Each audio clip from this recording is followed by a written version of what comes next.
Good day mga ka-chefi! Today's recipe, magluluto tayo ng steamed cupcake with queso de bola. Paghaluin na natin yung dried ingredients, flour, all-purpose flour,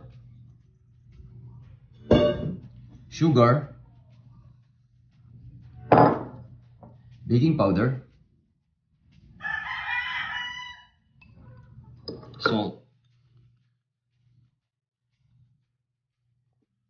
Tsaka natin haluin.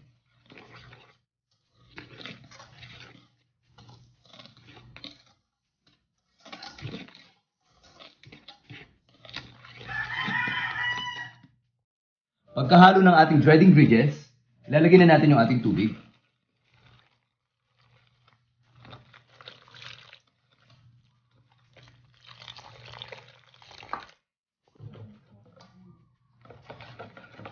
Sunod natin ilagay yung ating oil.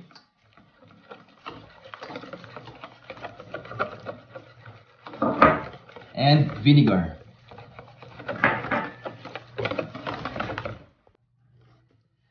Okay. Pag nahalo na mabuti yung ating mixture, dahil birthday ngayon ni Ma'am C, lalagyan natin ng kulay na pink yung ating cupcake.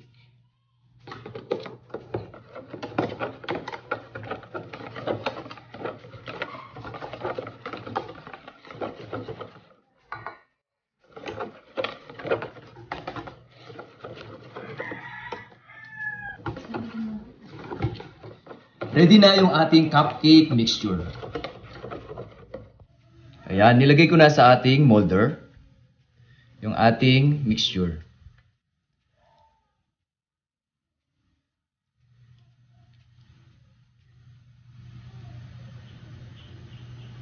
Ready na siya for steaming. Pagkulo ng ating steamer, tsaka ko inilagay yung ating mixture. Yung ating cupcake mixture. Takpan natin at hintayin nating maluto yung ating steamed cupcake.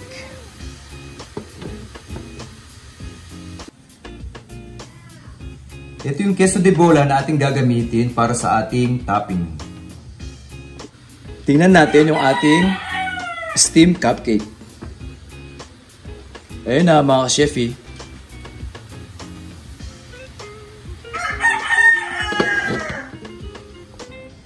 Ngayon mga ka-chefi, nilagay ko na yung ating queso de bola sa ating steamed cupcake.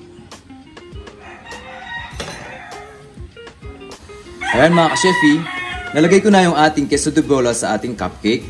Hintayin muna nating mag-melt yung ating queso de bola. Takpan natin.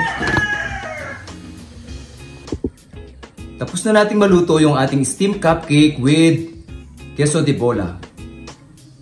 Sana po nagustuhan nyo ang ating recipe for today. Kung bago pa lang kayo sa aking YouTube channel, huwag niyo po sanang kalimutang mag-like, share, and subscribe. At pindutin nyo lang po ang notification bell para sa susunod pang mga videos. Thank you! Happy cooking! God bless everyone!